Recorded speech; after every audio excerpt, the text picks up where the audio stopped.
네. 네. 사도신경 이신조를 같이 읽고 있는 중이고요.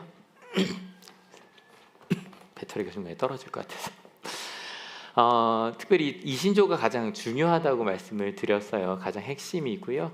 저희가 지난주에 성령으로 잉태하사 그리고 마리아의 예에 태어나시고라는 이야기를 했는데, 여기서 가장 중요한 건 뭐다? 참 하나님이시고 참 인간이시다. 그러니까 이게 왜 중요했냐면요, 제자들에게 예수님, 저는 요한일서 읽으면서 이런 생각을 했거든요. 요한일서 1장 1절 한번 같이 읽어볼게요. 이 글은 생명의 말씀에 관한 것입니다. 이 생명의 말씀은 태초부터 계신 것이요, 우리가 들은 것이요, 우리가 눈으로 본 것이요, 우리가 지켜본 것이요, 우리가 손으로 만져본 것입니다. 그 제자들에게 예수님은 너무 뭐랄까요, 현실이었던 거예요. 이 나를 따르라는 이 말씀 하나에, 저는 제자들이 이 말 하나에, 마태는 마태대로, 베드로는 베드로대로, 요한은 요한대로 아마 그때의 향기까지 기억이 날걸요. 그죠? 난 무슨 고민을 밤새 어떻게 물고기를 잡았고, 왜 이렇게 예수님 말씀이 안 끝나 말면서 이러고 있는데, 내가 너를 사람 낳는 어부가 되게 하리라라고 했던 그 말씀 하나가요, 나의 인생의 가장 중요한 변곡점 아주 이렇게 있으면 여기가 변곡점이거든요. 실은 이렇게 쭉 올라가다가 내려갈 수도 있어요. 그러니까 이 변곡점이라는 건 방향이 정해지지 않은 게 변곡점이에요. 내 인생이 바뀐 그 시점, 그러니까 이 말씀 하나를 짧게 얘기할 수 있겠지만, 그들에게는 이 하나하나가, 야, 이거는 그냥 말이 아니야. 여러분 옆에 한 얘기, 너 나 좀 따라봐, 얘기해봐. 시작. 너 나 좀 따라봐. 그냥 이럴 수 있는 얘기가 아닌 거예요. 내가 그분과 함께 한 발걸음을 내딛었던 그 순간, 내 인생 그 앞과 뒤가 다 바뀐 순간이었어요. 근데 여러분, 여기만 중요한 건 아니에요. 왜 올라갔다 다시 떨어져, 변곡점은 또 생길 수도 있어요. 막 지그재그 갈 수도 있어요. 그런데 이 말 한마디 한마디를 얘기하는데 이런 거죠. 알아요. 들었어요. 답답해 미치겠는 거예요. 서로 사랑해. 아유, 또 저 얘기하시네. 제가 먼저 손 이렇게 하면 저쪽에 있는 거, 하나님 사랑, 이웃 사랑, 스스로 사랑. 목사님 저거 1년에 몇 번 적어보라고 하시는 거야.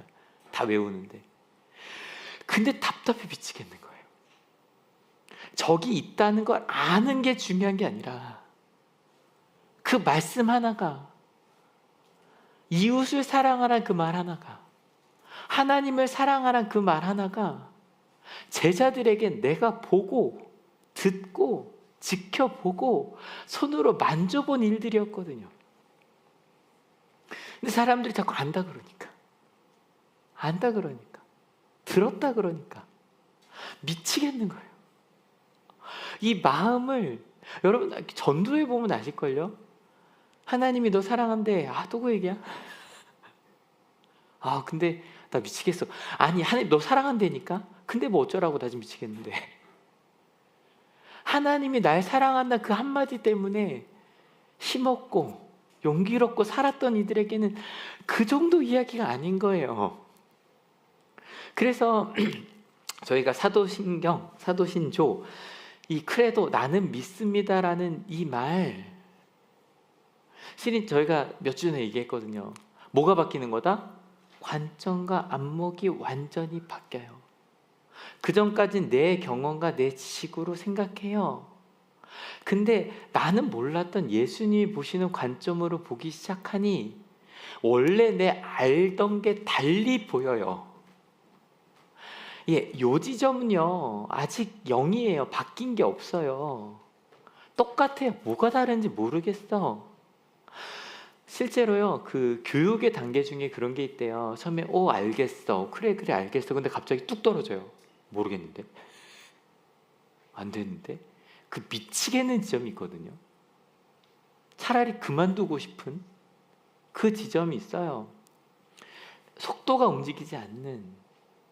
근데 이 지점부터 생각하는 거죠. 여러분, 오늘도 그 인사하셨나요? 새해 복 많이 받으세요 하잖아요. 근데 대부분의 복은 돈과 건강이 맞잖아요. 그죠? 운이죠. 운. 여러분 그 중국집 가면 빨간색에 그 복복자 많이 써 있죠. 근데 유심히 보신 분 아실걸요? 복자가 어떻게 붙어 있죠? 거꾸로 돼 있어요. 쏟아지라고. 복이 쏟아지라고. 그래서 복자 거꾸로 붙여놔요. 어쩌다 더 복이 떨어지면. 근데요, 나는 그 복을 바라보고 있는 이한테 예수님께서 그러는 거, 넌 복 있는 사람이라고. 무슨 소리야? 내가 어떻게 복 있는 사람이야? 이게 이해가 되든 안 되든 말이 안 된다고 생각하든 처음부터 아멘이 된 사람은 많지 않았을 거예요. 야, 너 때문에 미치겠어. 너만 바뀌면 세상이 좀 바뀌어야. 이러던 사람에게 예수님께서 오셔서 야, 넌 참 소중하고 난 너 때문에 행복해. 그러니까 이게 엄청난 변화예요. 아직 뭔지 모르겠는데. 무언가 생각해보지 못한 하나님의 나라를 꿈꾸기 시작해요. 예수님이 돌아가셨을 때도 제자들은 다는 몰랐어요. 하지만 제자들은요, 그 말씀 하나를 이렇게 기억할 때마다 아, 그래, 예수님께서 날 따라오라고 하셨어. 너희는 복 있는 사람이라고 하셨어. 그 하나하나에 두근두근 했을 거예요. 나 들어봤어의 이야기가 아니에요. 저는요, 여러분들에게 올해 저희가 성경 통독을 하자고 하잖아요. 이유가 있어요. 처음 읽어보신 분들도 계실 거예요. 솔직히 하면 난 성경 읽독은 해봤다. 솔직히 처음부터까지 읽어는 봤다. 읽으려고는 해봤다. 레위기쯤에서 멈췄다. 예. 그러니까 3번 정도 어려워요. 창세기 16장부터, 창세기는 괜찮아.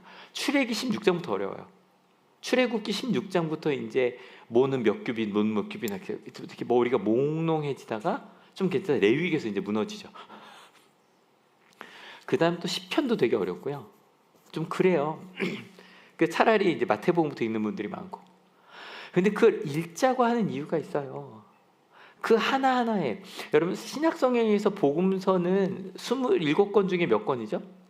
4권밖에 안 돼요. 근데 4권밖에 안 되는 게 아니에요. 신약이 전체 260장이거든요. 그 중에 89장이 복음서예요. 그리고 7,957절 중에 그래서 여기 한 34% 된다면 3,779절이에요. 대충 47%. 단어 수로 봐도 대충 비슷해요. 그러니까 우리가 알고 있는 신약 성경의 거의 절반은 다 예수님 얘기예요. 이 이야기가 왜 마태가 쓴 거, 마가가 쓴 거, 누가가 쓴 거, 요한이 쓴 거 이거 왜 다 썼을까? 조금 다른 이야기들도 있거든요. 왜냐하면 이 하나하나를 버릴 수가 없는 거예요. 여러분 구약 성경도 마찬가지예요. 저희 지금 구약 성경 이렇게 읽고 있단 말이에요. 읽고 있는데 읽고 계시죠? 근데 제가 부탁드릴 건 밀렸다고 다시 읽지 마세요. 그럼 절대로 끝까지 못 가요. 여러분 아시죠? 이성재 목사의 특징 아시죠? 한 번 하면 끝까지 가는 거 아시죠? 최소 성경 통독 10년 생각하고 있어요. 최소입니다. 최소. 원래는 손으로 묵상으로 저 은퇴할 때까지 가려고 했는데 끝났기 때문에 다시 시작할 건데, 그래서 이번에 하다가 놓치셨으면 그냥 따라오세요. 왜냐하면 아침마다 실은 저희 목회자들한테도 엄청 큰 도전이에요. 그죠? 이게 한 절씩 하는 것도 쉽지 않은데 3장씩 4장씩을 설교해야 되잖아요. 특별히 아마 전도사님들 중에는 처음 보는 본문을 설교하셔야 될 거예요. 되게 고민해서 안 될 거거든요. 그래서 전체는 아니어도 흐름을 설명을 좀 드리면서 갈 거예요. 그래서 그냥 무슨 말인지 모르겠지만 일단 그래서 말씀 15분 정도 들으시고 그리고 읽으시고 모르는 거 그냥 넘어가시고 밀려도 그냥 넘어가시고 그렇게 가면 나중에는요 이거 3, 4년쯤 되면 하나하나가 이렇게 와닿으실 거예요. 와닿으실 거예요. 왜냐하면 특별히 화요일날 제가 할 때는 좀 역사 얘기를 많이 하겠죠. 좀 이해를 시켜드리려고 좀 노력을 할 거거든요. 그러고서 쭉쭉쭉쭉 한번 읽어가 볼 거예요. 근데 구약 성경도 보면 저희 지금 1, 2, 3, 4, 4일 동안 읽었잖아요. 창세기 18장까지 왔는데 아직 아브라함은 이삭을 못 만났어요. 분명히 12장 저기 금요일 날 하나님께서 내가 너한테 복의 근원이 될 거라 말씀하셨는데 어저께 4장 읽은 게 아브라함 75세부터 99세까지거든요. 아직 못 만났어요. 내일에야 만나요. 주일날은 일부러 뺐어요. 저희 주일을 읽을 거니까.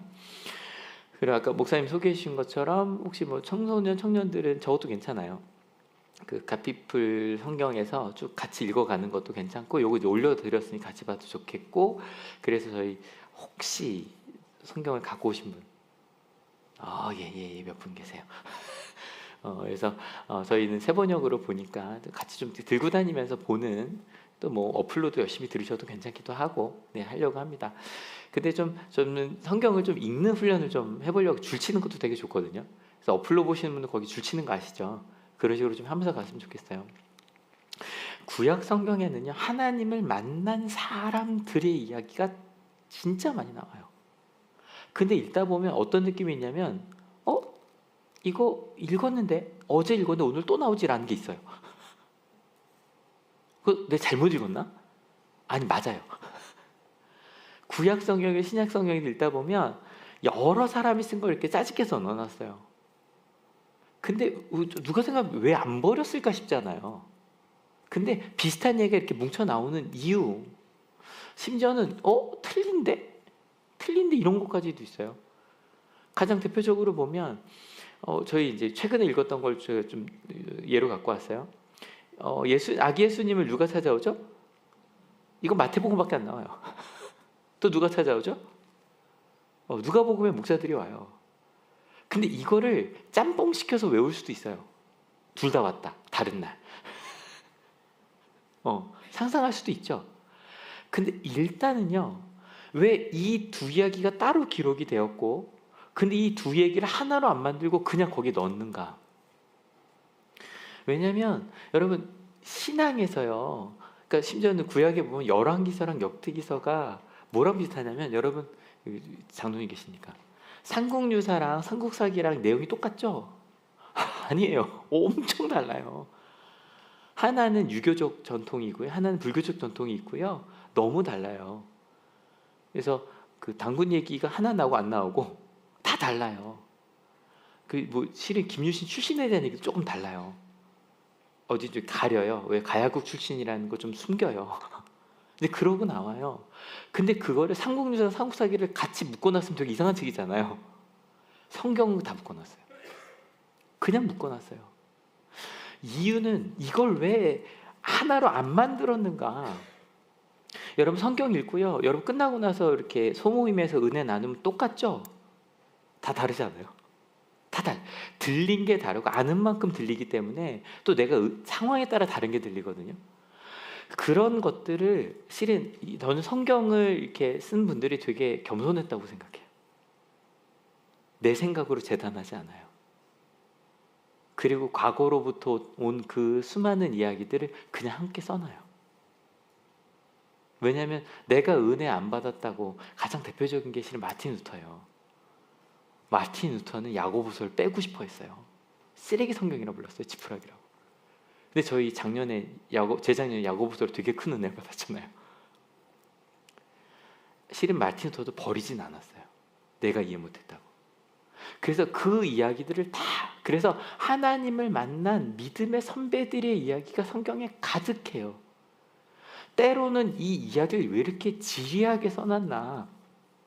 출애굽 16장부터 성 막 만드는 이야기 나오거든요. 3번 나와요. 하나님께서 이렇게 만들어라. 몇 규빗. 그럼 모세가 이야기 이렇게 만들라신다. 몇 규빗. 이게 몇 미터예요? 그러면 또 그렇게 만들어요. 3번 나와요. 근데 여러분 거기서 어떤 은혜를 받을까 너무 고민하지 말고 오래 그냥 쭉 읽어갑시다. 그 하나하나를 쓰는 엄청난 이야기들이 담겨져 있거든요. 왜 그렇게까지 썼을까? 그래서 여러분 성경을 읽을 때 핵심만 찾아봐야지 하지 마세요. 버리려고도 하지 마시고 그리고 어떤 분들 여기서 이것만 알면 돼. 내가 알기로는이에요. 내가 알기로는. 근데 그 이야기들 자체 엄청난. 그래서 신앙도 마찬가지예요. 예수는 그리스도시다. 이신조가 제일 중요한 고백이라고 그랬잖아요. 이것만 고백하면 끝이죠. 핵심이 맞죠. 하지만 이 핵심이 뭔지 알아가는 건 평생이 걸릴 거예요. 아멘. 아마 여러분이 처음으로 이 고백을 하셨을 때랑 10년 뒤, 20년 뒤, 30년 뒤 이 고백을 했을 때 같아요, 달라요? 훨씬 더 깊어지고 풍성해져요. 그 이야기를 나누려는 거예요. 여러분, 예수님은 누구신가? 어느 순간인가요? 예수는 그리스도시다라고 고백은 하는데 예수님의 말씀이 사라져요. 뭐처럼? 예수님이 사라진 크리스마스처럼. 여러분, 그래서 성경을 한번 꼼꼼히 읽어보려는 거예요. 질문도 엄청 나올 거고요. 아마 시험에 드시는 분들도 계실 거고요. 내가 이걸 왜 읽지? 그런 분들도 계실 거예요. 근데 읽다 보면 가끔요, 학교에 있다 보니까 이런 게 좋은 교육입니다. 이런 게 아이들을 위한 교육 막 얘기를 해요. 막 질의응답이 나오다가 항상 결론은 어떤 질문으로 끝날까요? 대학은 잘 가나요? 끝나요. 학생을 이렇게 성장시켰으면 근데 대학은요? 이러고 끝나요. 너무 안타까워요. 진짜 교육은, 학생을 성장시키는 교육은, 대학은 잘 성장한 아이들을 받고 싶겠죠. 그죠? 받고 싶을 거예요. 그런데 그 교육은 좋은 대학을 가면, 좋은 대학이 뭔지 다시 물어야죠. 그게 뭘까? 좀 근원적인 거예요. 항상 어릴 때 저 수련회 가면 들었던, 너 지금 죽으면 천국 갈 자신 있어? 근데 그 천국이란 게 무엇인지 정말 많은 질문을 하고요. 그 이야기들이 담겨져 있는 게 성경이고요. 여러 그 이야기들을 담은 분들이 여기 앉아 계신 거예요. 근데 이야기를 듣고 나서 내 병은 나으려나? 내 문제는 해결되려나? 좀 물어보셔도 괜찮아요. 근데 신앙은 요약이 아니에요. 여러분 혹시 간증 써보셨어요? 기도도 마찬가지예요. 내 그 수없이 많은 이야기를 기도문으로 혹은 간증으로 쓰려고 그러면 쉬워요, 어려워요? 되게 어려워요. 되게 어려워요. 할 얘기가 너무 많거든요. 그거를 사도신경에서 한 줄로 써요. 근데 그 한 줄에 엄청난 믿음의 삶과 역사들이 담겨져 있어요. 아멘? 이 얘기를 왜 했냐면요, 저희 여기까지 했단 말이에요. 오늘 이거거든요. 본디오 빌라도에게 고난을 받으사라고 되어 있어요. 이거를 신앙의 선배들이 이 한 줄을 썼을까? 근데 저 이거 보면서 혹시 이 생각하시면 안 계세요? 본디오 빌라도는 하늘나라에서 되게 힘들겠다. 왜요? 예배 드릴 때마다 뭐라고 고백해요? 본디오 빌라도에게 고난을 받으사, 본디오 빌라도 고난을 받으사. 얼마나 찔릴까 천국에서. 근데 이거 좀 죄송하지만 오역이에요. 오역이에요. 왜냐하면 언더라고 돼 있잖아요. 이게 라틴어로도 보면 서브라고 되어 있는데 이게 누구누구 치하에서란 뜻이에요. 그래서 세 번역, 그러니까 가톨릭 성경에는 본시오 빌라도 통치 아래서라고 번역을 했고, 성공예수는 본티오 빌라도 치하에서라고 번역을 했어요. 그래서 이거 본디오 빌라도에게는 좀 바꾸긴 해야 돼요. 근데 이게 개신교는 뭐가 좀 힘들어요. 개신교인데 잘 못 바꿔요. 이상하죠. 개신교인데 못 바꿔요. 가장 못 바꾼 것 중에 하나가 개역개정판 성경이잖아요. 한월교회는 좀 세번역으로 좀 빨리 온 편인데 전 더 빨리 언젠가 좀 제발 개신교회가 결단을 했으면 좋겠어요. 아이들이 이해할 수 있는 쉬운 말로 빨리 바꿨으면 좋겠어요. 근데 저희 교회는 세번역으로 벌써 왔으니 2003년부터 왔으니까 그러긴 한데 못 바꿔요. 이것도 바꿔야 되는데 못 바꾸고 있어요. 그러면 본디오 빌라도 시대에라는 건 뭘까? 일단요, 본디오 빌라도는요 AD 26년 36년 경에 유대아의 총독이었던 사람이요. AD는 아그노스 도미니, 주님의 영광 이유라는 뜻이고요. 보통 예수님이 태어나신 걸 몇 년으로 보죠? 1년이라고 보는데 지금 역사적으로 BC 4년 정도라고 봐요. 모르셔도 돼요. 우리는 항상 2025년이라 그러면 예수님 태어나시고 2025년 대충 그렇게 생각하시면 돼요. 이것도 참 대단한 일이죠. 예수님의 생일을 기점으로 연도를 세고 있으니까.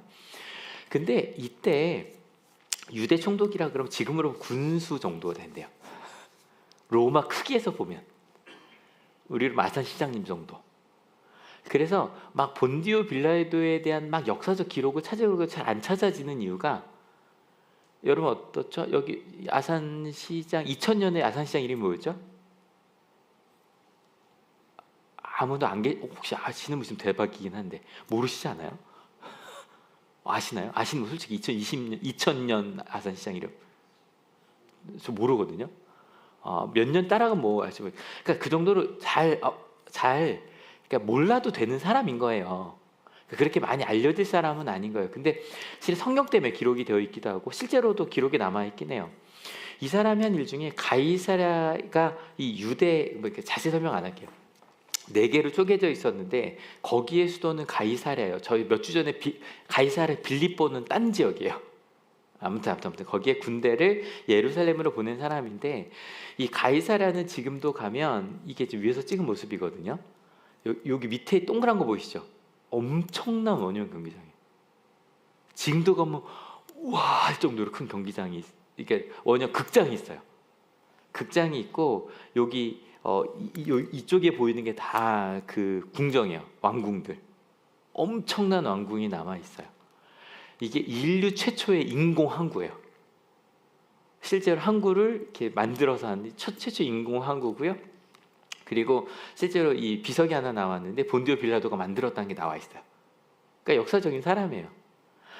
그리고 심지어는 여기 보시면 그냥 사막 지역이잖아요. 여기 이런 도시를 만들 수 있었던 이유가 이게 뭐냐면 수도예요. 그래서 엄청 커요. 엄청 커요. 제가 찍은 사진을 올릴 걸. 제가 서 있을 때 여기 도로 한 3개 정도 있죠. 그게 제 키예요. 엄청 큰 수도가 있어서 저기 헤르몬 산으로부터 시작해서 물을 끌어와서 이런 엄청난 도시를 만들었던, 이게 거기가 바로 이 가이사랴였어요. 그래서 로마식의 엄청난 도시가 유대의 수도가 예루살렘이 아니라 이 가이사랴였던 거예요. 로마 기준으로는. 그런데 왜 일로 보냈을까? 이거 좀 이따 말씀을 드릴 건데, 그럼 본디오 빌라도 시대는 어떤 시대냐? 이게 뭐 AD 이제 예수님 돌아가시고 뭐 100년 정도 뒤이긴 한데, 여기 보시면 여기가 유데아라고 돼 있죠. 요 지역이가 이제 예루살렘 있는 지역에 되게 요만한 지역이에요. 로마로 보면. 그래서 심지어 이 지중해를요 로마가 뭐라 불렀냐면 네해라고 불러요. 네해 뭔지 알죠? 안쪽에 있는 해. 그러니까 뭐 우리로 보면 이제 뭐라 그래요? 여기 저기 신정호처럼 이 지중해를 네해라고 볼 정도로 큰 나라가 로마였어요. 거기에 딱 여기 유데아를 보면 어때요? 어디로 가든 통해야 되죠, 그죠? 그래서 여기가 이집트, 여기가 그 티그리스 유프라테스 강, 그 4대 문명이 여기 있어요. 그리고 여기는 그리스 로마. 그러니까 여기는요 누가 지나가든 지나갈 수밖에 없는 지역이고요. 그래서 처음 이쪽부터 시작해서 이집트든 아시리아든 바벨로니아든 상대방으로 넘어가려면 여기를 통해 가야 돼요. 근데 여기가 참 골치 아픈 지역이었던 거예요. 왜냐하면 그냥 그러니까 옛날 사람들은요 누가 왕이 되든 별로 관심을 갖지 않았대요. 나랑은 상관없어요. 나라가 바뀌어도 상관없어요. 그냥 뭐라 그럴까요? 세금 내는 대상만 바뀌는 거예요. 그리고 뭐 원래 신도 뭐 수백의 신을 섬기니까 그 중에 하나 황제가 들어 아무 문제가 없는데, 이 유대인들은 다른 신을 안 섬겨요.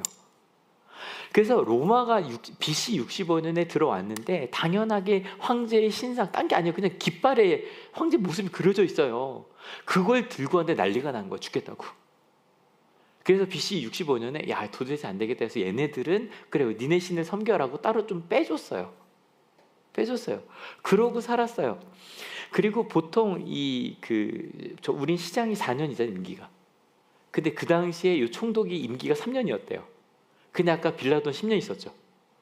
그 얘기가 왜 그러냐면 도저히 안 되겠는 거야. 너무너무 골치 아픈 지역이다 보니까 되게 강성에 아주 흉폭한, 그러니까 굉장히 센 사람을 하나 보낸 거예요. 10년 동안 네가 거기를 틀어 잡으라고. 왜냐하면 그 예수님이 막 사역하시기 전에 굉장히 많은 반란들이 일어났고 실제로 예수님 돌아가서 30년 후에 멸망하니까 아주 그럴 땐 막 북적북적한 시대였던 거예요. 그때 본디오 빌라도의 기록이 몇 개가 남아 있는데 로마의 강한 힘을 보여주려고요. 군대가 예루살렘에, 그러니까 가이사랴에만 있던 군대를 예루살렘에 주둔을 시킨 거예요. 난리가 났겠죠. 심지어는 오더라도 어떻게 왔냐면 방패를 가리고 왔대요. 원래는 그전 총독들은. 왜냐면 방패에 뭐가 그려져 있어요? 황제가 그려져 있거든요. 근데 안 가리고 그냥 들어오는 거예요. 어떤 느낌인지 알겠죠? 난리가 났어요. 그래서 깃발은 치워요. 또 그 다음에 뭐도 하냐면, 여러분 로마 하면 아까 제가 엄청난 그 수도관 보여드렸잖아요. 수도가 아니야, 아직 그냥 건물이잖아요. 로마라면 제일 유명한 게 목욕이잖아요. 그래서 예루살렘에 수도 공사를 합니다. 왜냐하면 이제 로마인이었던 얘가 살려다 보니까 물을 좀 끌어오려고 뭘 쓰냐면, 고르반이 뭐냐면 그들이 성전에는 세금 중에 가난한 사람이나 고아를 위해서만 써야 되는 헌금이에요. 이걸 갖다 수도 공사를 해버립니다. 또 난리가 났겠죠. 여러분 본디오 빌라도 시대는 어떤 시대냐면 힘으로 유대인들을 누르려던 시대예요. 근데 이 시대가 그냥 뭐 하나만 툭 떨어뜨리면 싸울 수밖에 없는, 상상이 되시죠? 그런 시대였던 거예요. 그래서 로마도 빌라도도 이것들 뭐야, 뭔데 이렇게 신앙 얘기하면서 뭐 이래. 실은 이스라엘 지도자들도 불편했어요. 왜요? 이스라엘 지도자들도 그냥 빌라도가 저 가이사랴에 있으면 편해요. 왜요? 내 마음대로 내가 왕노릇 하면 되는데 빌라도가 갑자기 예루살렘으로 와버린 거예요. 1년에 3달 이상 있었다 그러거든요. 가이사랴도 있었지만. 그 시대였어요. 그 시대에 예수님이 말씀하시는 거예요. 나를 따르라고요. 그리스도라고 고백하면 그냥 가서 그냥 반역자로 죽는 시대에 베드로가 고백한 거예요. 주는 그리스도시더라고요. 양쪽에게 세금을 내느라 죽겠는 사람들 앞에서 얘기하시는 거예요. 너희는 복 있는 사람이라고요. 어떤 분이 그랬어요. 만약에 빌라도에게 야, 너 예수란 사람 알아? 그러면 난 많은 사람 죽였는데 그 중에 누구? 라고 물을 정도로 별 존재감이 없었을 확률이 커요. 너무 많은 사람을 죽였거든요. 그리스도라고 했던 사람이 너무 많거든요. 본문 한번 읽어볼까요? 그래서 빌라도가 예수께 물었다. 당신이 유대인의 왕이요? 그러자 예수께서 빌라도에게 대답하셨다. 당신이 그렇게 말하였소. 대제사장들은 여러 가지로 예수를 고발하였다. 빌라도는 다시 예수께 물었다. 당신 아무 답변도 하지 않소? 사람들이 얼마나 여러 가지로 당신을 고발하는지 보시오. 그러나 예수께서는 더 이상 아무 대답도 하지 않으셨다. 그래서 빌라도는 이상하게 갔다.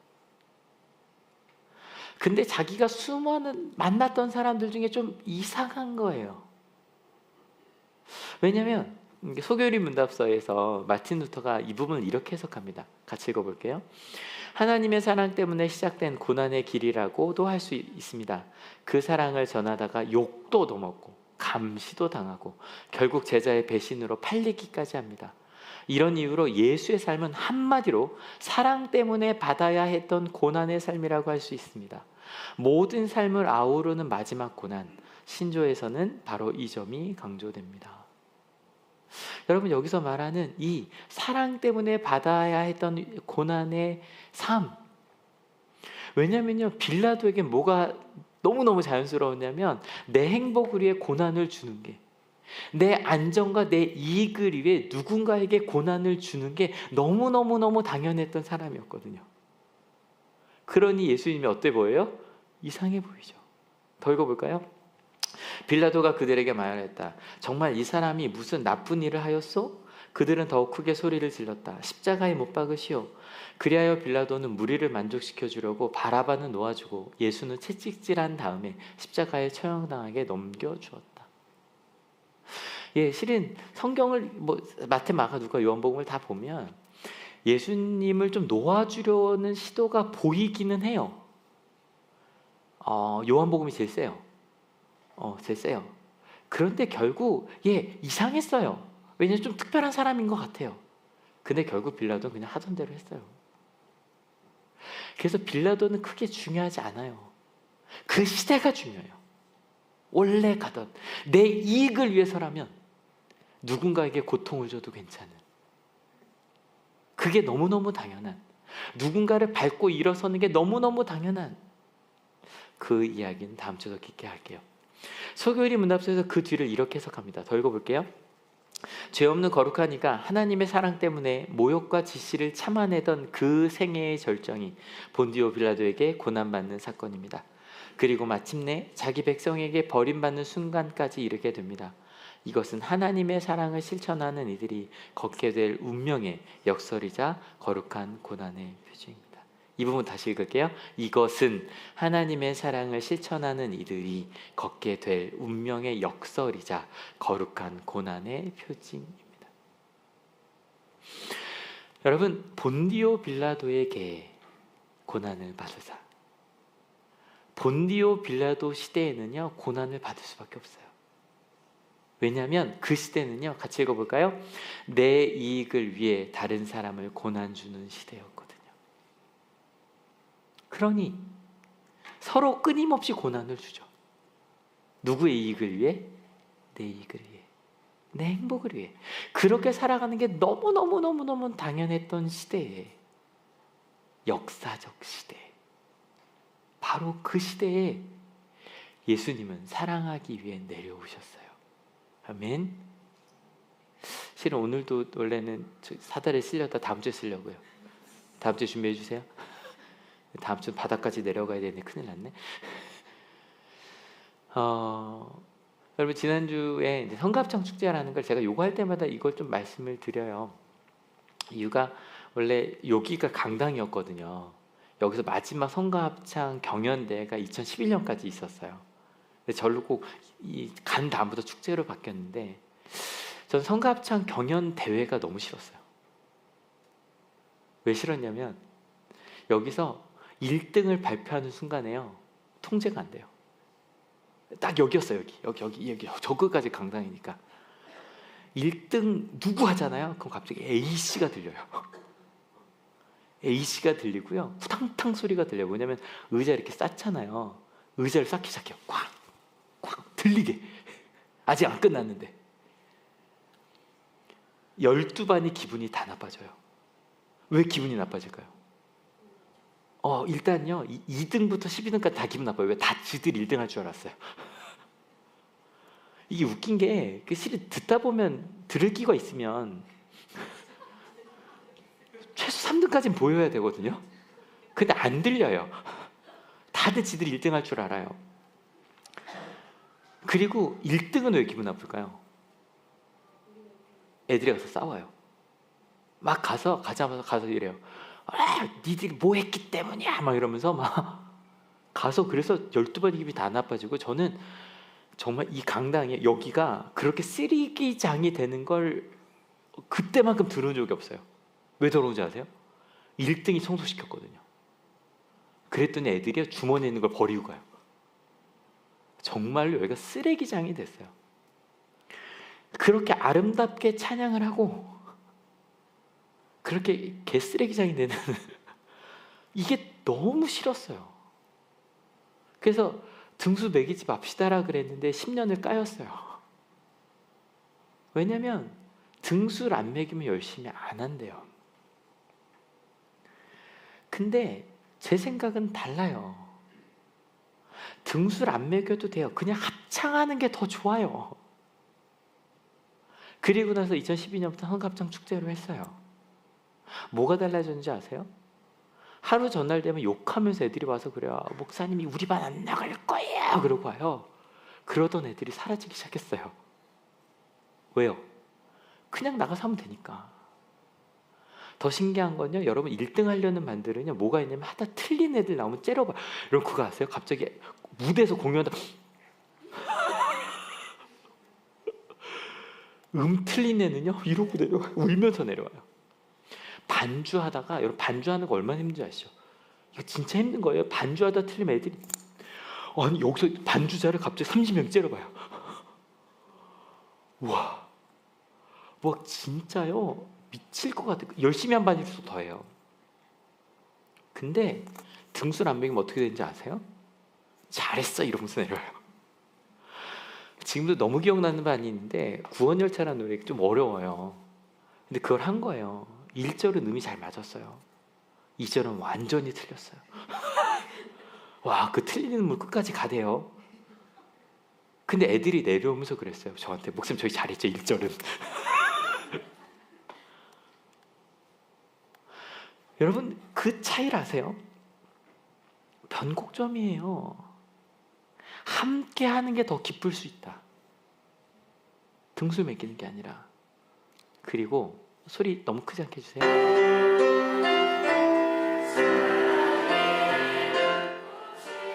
먼저 화요일 모습이거든요. 실은 원래 제 꿈은 이게 화음으로 쫙 나뉘었으면 좋겠는데 거기까지는 바라볼 수 없을 것 같아요. 근데 이 시간이 어떤 시간이냐면 1등 발표하고 기분 나빠져야 될 시간이에요. 근데 그 시간에 그냥 1, 2학년이 다 같이 일어나서 노래 불러요.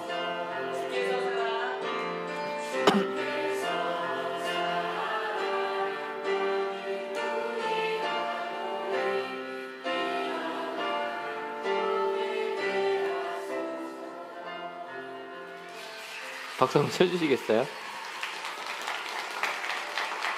더 아름다울 수도 있겠죠. 더 멋있을 수도 있겠죠. 근데요, 무언가 좀 달라지는. 여러분 이 찬양 이따가 끝나고 같이 부를 거거든요. 한번 불러주시겠어요? 시작. 진정한 예배가 숨쉬는 교회 되시는 교회. 이걸요 제가 아이들 막 하면 목사님 우리 소리 안 나요 막 이래요. 그럼 가서 제가 알려줘요. 근데 여기 실은 다 전공자들이 앉아 계셔서 제가 아이들한테 이렇게 하거든요. 애들 소리가 잘 안 나요. 근데 간단하게 소리 내는 법 이렇게 알려줍니다. 입을 좀 크게 벌려서 이렇게 한번 해볼게요. 진정한 이렇게 한번 시작. 진정한 예배가 숨쉬는 교. 이렇게 하면 애들이 막 웃어요. 무슨 동요 부르는 것 같잖아요. 근데 애들이 처음에 입이 이렇게 안 벌어지거든요. 여기 소리 공간을 못 만들어요. 그래서 쉽게 알려주는 거죠. 아부터 알려주거든요. 아 시작. 아 시작. 아 제가 앞에서 보면 아보다 애가 많아요. 이렇게 많이 하시거든요. 얘들은 아는 아여야 해. 이거 가르쳐주는데 10분도 안 걸려요. 이거 알려주고 한번 해볼게요. 이렇게 진정 입모양 크게 해보시는 거 준비 시작. 진정한 예배가 좀 더 크게 배 힘주고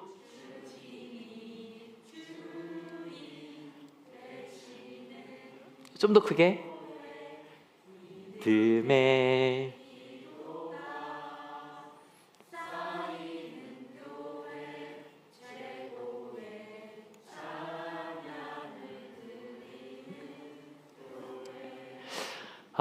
저 꿈꾸는 게 있어요.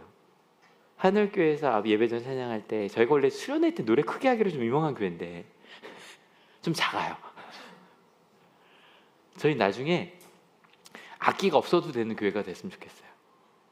악기 소리를 더 줄이고 여러분의 소리로 차는. 무슨 얘기인지 아시죠? 이따 그렇게 부를 거예요. 근데 되게 신기한 건요, 아이들이 그랬다 그랬죠. 목사님 애들이 소리 안 내요. 애들이 안 돼요. 우린 못해요. 그런다 그랬잖아요. 근데 이것만 알려줘. 여러분 소리 달라진 거 느껴지시죠? 오 되네 그런 거예요. 우리 반이 소리가 나네. 우리 반이 함께 할 수 있네. 이걸 경험시켜 주는 거. 여러분 성경에는요 절대 영웅의 이야기는 기록되어 있지 않습니다.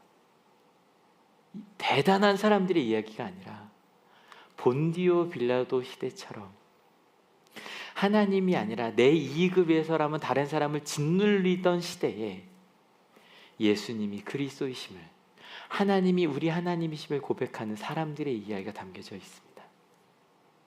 그 이야기를 함께 읽어가 봅시다. 그래서 그 이야기들을 여러분 2025년 여러분은 다시 만들어 가실 거예요. 간증이라는 거 아까 어렵다 그랬잖아요. 왜요? 1년 전체 이야기들을, 우리 삶의 이야기들을 하나님 중심으로 살아간 그 사람들의 이야기가 간증이거든요. 예수 그리스도가 주님이시기에. 예, 바로 당에 이어가 보려고 합니다. 조용히 음악 깔아주셔도 좋아요. 요거는 저희 당회 때마다 저희 웨슬리에 배워서 잠깐 일어나 주세요. 당회 시작은 이렇게 시작합니다. 웨슬리 시대부터 했던 거예요. 왜 하나님께서 감리교회도라고 불리는 사람들을 이 땅에 세우셨는가?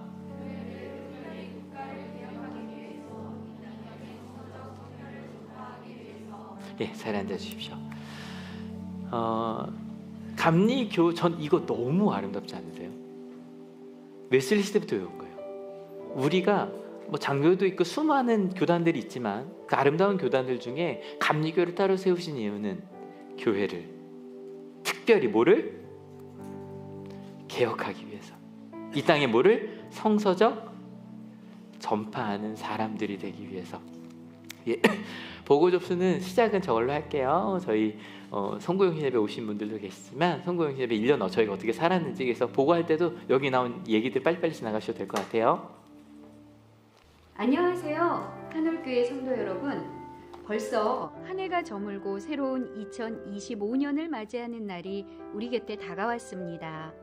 2024년 여러분의 삶에는 하나님의 은혜와 사랑이 가득했나요? 우리 한올교회의 2024년은 어떤 이야기를 품고 있을까요? 한 해의 첫걸음, 한올교회는 변함없이 새벽기도로 하루를 열었습니다. MYF 겨울 수련회에서는 온 마음과 정성을 다해라는 주제로 차은혜 목사님의 말씀을 들으며 온 마음과 정성을 다한 믿음의 삶을 살기로 결단했습니다.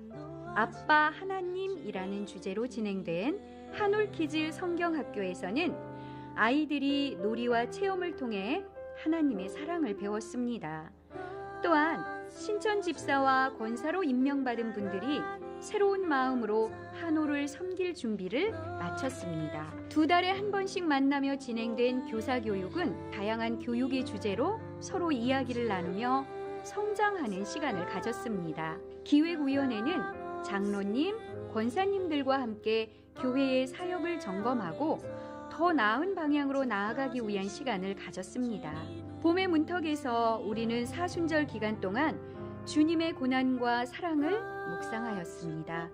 성금요일 기도회에서 마음 깊은 곳까지 울려 퍼진 회개의 기도, 그리고 부활 축하 예배에서 각 부서가 준비한 다양한 찬양과 공연을 통해 우리는 부활의 기쁨을 온전히 누렸습니다.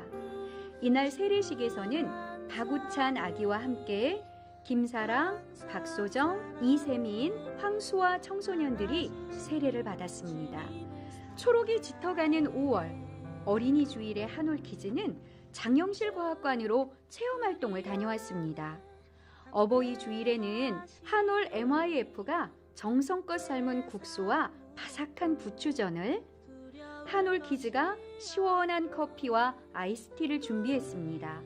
한여름 맥주감사 주일에는 한올 문학의 낮이라는 이름의 찬양제를 열어 한올만의 색깔로 하나님께 감사의 고백을 올렸습니다. 찬양과 감사가 한올의 이야기 속에 아름답게 녹아드는 시간이었습니다. 따사로운 햇살 아래 한올교회는 새로운 시도를 하였습니다. 전 세대가 함께하는 전교인 수련회를 태안에서 가졌습니다. 비폭력 대화 프로그램을 통해 마음을 나누었고, 바다 물놀이로 함께 웃었으며 코스 프로그램을 통해 서로를 격려하는 시간이 있었습니다.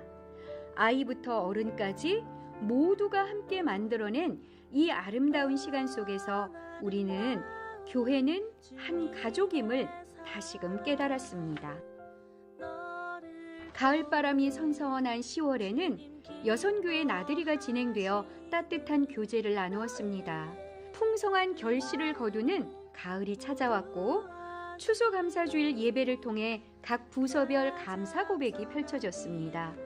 어린이부터 장년에 이르기까지 서로 다른 목소리와 이야기 속에 담긴 감사의 마음은 하나로 어우러졌습니다. 성탄 전날 밤 캐롤링으로 성도님들의 가정을 찾아갔습니다.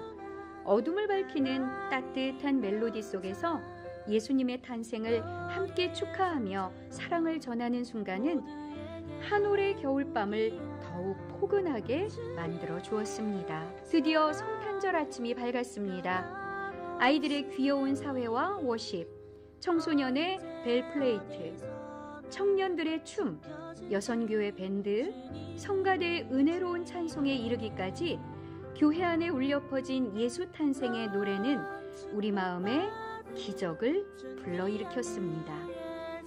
올해 한올교회 여선교회는 12명의 성도가 매일 성경을 읽으며 말씀을 통해 마음을 다듬는 꾸준한 걸음을 이어갔습니다. 2024년 우리는 함께 웃고 함께 울며 함께 기도하는 공동체로 살아왔습니다. 시간은 흐르고 계절은 바뀌지만 그 안에서 변치 않는 하나님의 사랑과 은혜는 우리를 더욱 주님께 가까이 이끌었습니다. 한 해 동안 수고하신 한올 가족 여러분, 정말 고맙습니다. 우리가 함께 만들어낸 모든 순간이 하나님께 드려진 아름다운 예배이자 다음 해를 준비하는 귀한 씨앗이라 믿습니다. 새해 하나님의 축복 많이 받으세요. 해피 뉴 이어.